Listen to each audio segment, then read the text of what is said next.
मी तर म्हणेल हे सगळे हरामखोर एका माळीचे मणी आहे. नुसता विस्तार अधिकाऱ्याचा निलंबन होऊन चालणार नाही. त्या गुन्ह्यामध्ये बीडीओ पण तेवढाच सामील आहे. म्हणून नुसत्या डांगा नका चाटू, तर मुळापासून हे झाड उपटून फेका.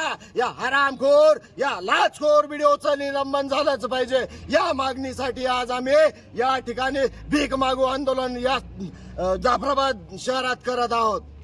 बर, आज तुम्ही जे आंदोलन करताय भीक मागू, हे शेतकऱ्यासाठी शेतकऱ्यांना किती लोकांनी ते यायला पाहिजे होतं? खरं तर माझा शेतकरी राजा त्याच्या कामात व्यस्त असतो, म्हणून या ठिकाणी मोठ्या संख्येनं तो उपस्थित होऊ शकत नाही.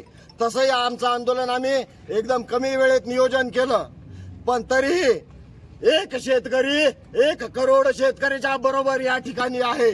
त्यामुळं एक शेतकरी असो, 1000 शेतकरी असो, 1,00,000 शेतकरी असो, आमची मागणी एकच असेल की या हरामखोर लाचखोर बीडीओचं तात्काळ निलंबन या ठिकाणी सन्माननीय माननीय मुख्यमंत्र्यांनी केलं पाहिजे.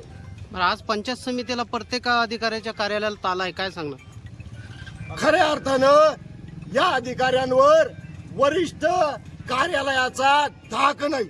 इथल्या स्थानिक लोकप्रतिनिधींचा यांना धाक उरलेला नाही. यांच्यावर कुठल्या तरी मोठ्या राजकीय आमदार असतील, खासदार असतील, मंत्री असतील, यांचा वरद असतं यांच्या पाठीशी. म्हणून इतके शपारले, म्हणून यांना इतका माज चढलेला. पण येणाऱ्या काळामध्ये शेतकरी पुत्र या हरामखोर अधिकाऱ्यांचा माज जिरवल्याशिवाय शांत. खऱ्या अर्थानं या ठिकाणी घरकुलाचे या ठिकाणी त्या लाभार्थ्यांना पैसे मागितले जातात. पैसे दिल्याशिवाय त्यांचा हप्ता या ठिकाणी पडत नाही. माझं तर हेच म्हणणं आहे की वर्षानुवर्ष जर माझा शेतकरी, कष्टकरी, मजूर जर त्याच्या न्याय हक्कापासून वंचित राहत असेल तर इथले आमदार, खासदार, लोकप्रतिनिधी म्हशी बाजारतात का?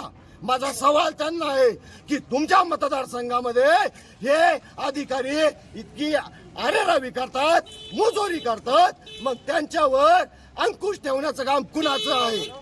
हे जर थांबलं नाही तर येणाऱ्या काळात तुम्ही काय निर्णय घेणार? हे जर थांबलं नाही तर निश्चितच येणाऱ्या काळामध्ये लोकशाहीच्या मार्गानं आम्ही आंदोलन करू. आणि जर आम्हाला हात जोडून न्याय भेटत नसेल तर आम्ही हात उचलून न्याय घेऊ, पण न्याय घेऊन राहू. काय नाव आपलं? माझं नाव विकास विजयराव जाधव, राहणार भोकरदन.